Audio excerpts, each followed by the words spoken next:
Centene stock is down over 70% since its all-time highs back in 2022. And the reason for this is because they just recently announced an unexpected withdrawal of their full year 2025 financial guidance, in which they cited significantly higher than expected costs in its insurance, marketplace, and Medicaid businesses. Also, Centene anticipates a $1.8 billion reduction in expected revenue from the Affordable Care Act, which they translate this to a hit of their earnings per share by over $2.75, in which they previously expected about $7.25 per share for this year, in which that's over a reduction of about 40% in their earnings per share, which is why the stock dropped almost 40% that day. Additionally, they did say there is adding pressure to the business because of rising medical costs, which is trending in Medicaid businesses, which is why most of these health insurance companies have been falling recently. But why is this mainly affecting Centene? Because Centene Corporation is actually a healthcare company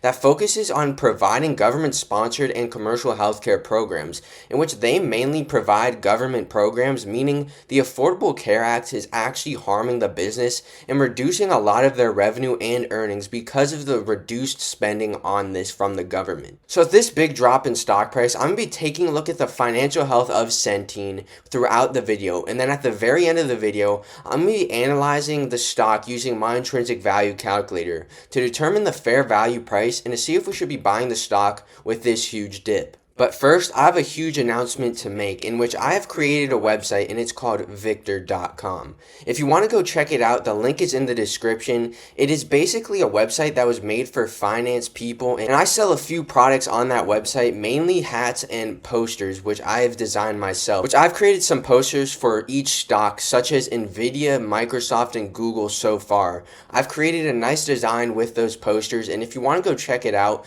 go in the link in the description to help out the channel also, and I think these are pretty cool designs. I'd personally have them myself. The first two metrics that I normally look at are the PE ratios, in which this gives us a sense of the valuation of the company, and I like to compare this to the stock market, in which for the trailing PE ratio, I only want this to be profitable, meaning the trailing PE ratio is greater than 0. As we can see here, they have a trailing PE ratio of 4.12, and if we compare that to the stock market trades at about a 25 PE ratio, which means you're going to be paying $25 for $1 of earnings in the stock market. But with Centene, you're only going to be paying $4 of $1 of earnings per share. So this looks very cheap when compared to the stock market.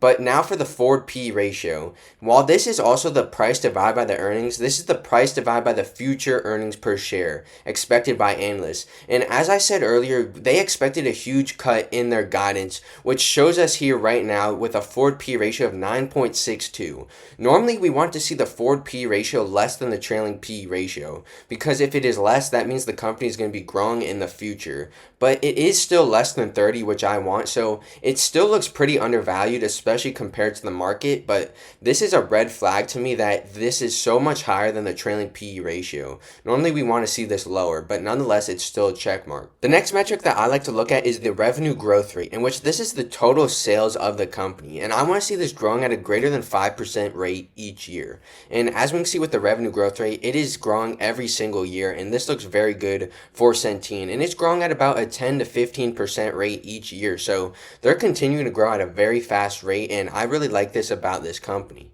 Now, taking a look at the net income, similarly to the revenue growth, I want this greater than 5% each year.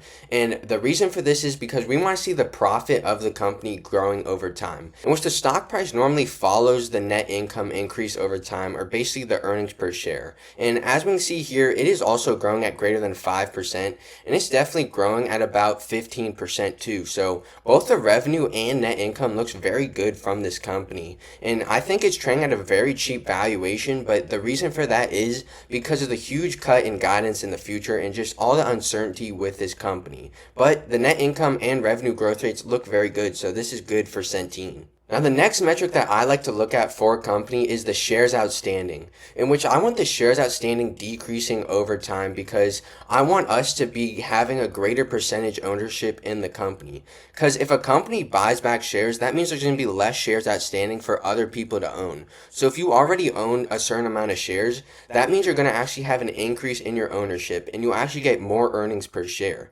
So as we can see with this company, Centene, they were increasing their shares pretty rapidly over the past 10 years in 2010. However, as of 2020, we can see them buying back shares and actually buying back shares at a very fast rate over the past year. And if I were a company like Centene, I would want to see them buying back shares right now. If in the future we see that they weren't buying back shares, then that's probably a red flag. But if they're buying back shares right now, say next quarter they release that they bought back a lot of shares, that could be a green flag to buy this company because the ownership is confident in the future ahead. But nonetheless, over the past 5 years, they are decreasing their shares outstanding, and this looks pretty good for Centene because they're giving us a greater return on our investment. Now I'm going to take a look at the balance sheet of Centene, in which I want to see the total debt to equity ratio less than 50%, in which this gives us a comparison between the total debt and equity. And since I want it less than 50%, that means I want more than double the amount of equity compared to debt. So looking here at Centene, they actually have a 65.38% total debt to equity ratio, which is higher than 50%, but it's still not terrible since they're only about 0.65 times the amount of equity in debt. So this at least isn't 100% or greater because you don't want more debt than equity. So it doesn't look terrible, but it is still more than 50%. But taking a look at the total cash and total debt, they have about $17 billion in cash and $18 billion in debt. So that's a pretty good net debt situation for Centene. Their net debt's about $1 billion, and their free cash flow last year was about $2.5 billion. So they could pay this off in basically less than half a year. So this actually looks pretty decent for Centene. The final metric that I like to look at for my 7-step stock analysis is the next 5 years expected by analysts with their EPS growth rate. And I want to see this greater than 5% because the stock price basically follows the earnings per share. As long as you pay a good price for the stock, it will follow the growth rate of the company. And as we can see here, they're expected to grow about 15% in the next 5 years. While do I think that will happen? Probably not because of the huge cut they just had. They're expecting their EPS to almost half this year. So I think that this is way too fast growth for Centene, and I think the problem with Centene is the decreasing profit margins in the future. But nonetheless, analysts do expect this to grow at greater than 5% at a 15% rate. So that kind of surprises me, but it's a check mark.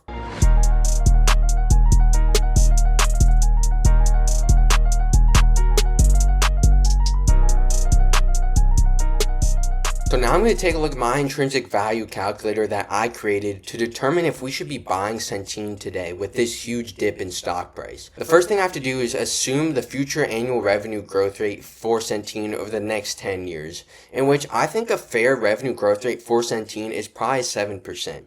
Since the company's been growing at about 10 to 15% over the past, say, 10 years, I think 7% is a little conservative, but I think they can definitely hit this growth rate. And with this intrinsic value calculator, it's better to be conservative than be bullish on a company because say they don't hit your bullish estimates, then you're just in a bad situation with your holding. Now for the future profit margin. So analysts did expect that the EPS will decrease by almost half in the next year. So with that being said, the profit margin right now is at about 2 to 2.5%. So I think in the future, in the next few years, it's going to go down to about 1 to 1.5%. But I think in the next 10 years, they can get back to basically normal profit margins, in which I think a 2% profit margin is fair for Centene. While I think there's going to be turbulence in the next year or two, I think they can still get back to the median profit margin. Now for the future P ratio. Their trailing P ratio is very low at a 4 PE ratio, but the future P ratio is at about 10. So with that being said, I think the future P ratio in the next 10 years is fair at about a 10 PE ratio. Now going over to the shares outstanding annual change. They're starting to buy back shares at a pretty rapid pace in which they've implemented buyback programs. And I would like to see them buying back more over the next few years because of this stock drop. But nonetheless, I think that a fair annual change in shares outstanding could be about 2% each year. Since in the past few years they've been buying back at about 3 to 5%, I'm going to be slightly conservative here and say that's fair. And with this being said, I actually get a fair value price of $163 per share. And the current price is at $27. So if you believe these assumptions, you can make about a 50% return on your investment. So this could look like a very good investment. But if we do tweak the numbers to be a little bit even more conservative, say they only grow at about 5% each year, and then a profit margin of 1.5, since they expect the net profit margin to decrease, and then say a P ratio of 7, this is pretty conservative numbers, and you still get a 16% return on your investment. So very conservative numbers, you still get a 16% return on your investment. So this looks pretty good for Centene. But I think I would be waiting this out just a little bit to see what happens over the next few quarters of earnings. And if it starts to become a little bit better, I might be buying this company. But I am worried about the future for this company, mainly because of the government funded programming they're mainly in. And I think that in the future, they might be reducing that by a lot. But nonetheless, on the very conservative side, if you believe these assumptions, you could probably make at least 16%. And you saw with the somewhat conservative assumptions just earlier, I got a 50% annualized return rate. So I think this company, I think if they can pull through and continue to do what they were doing in the past, this is definitely a buy. But I don't know about the future of this company. Me personally, I'm going to stay away just for a little bit and wait for the next few quarters. So thank you guys for watching this video.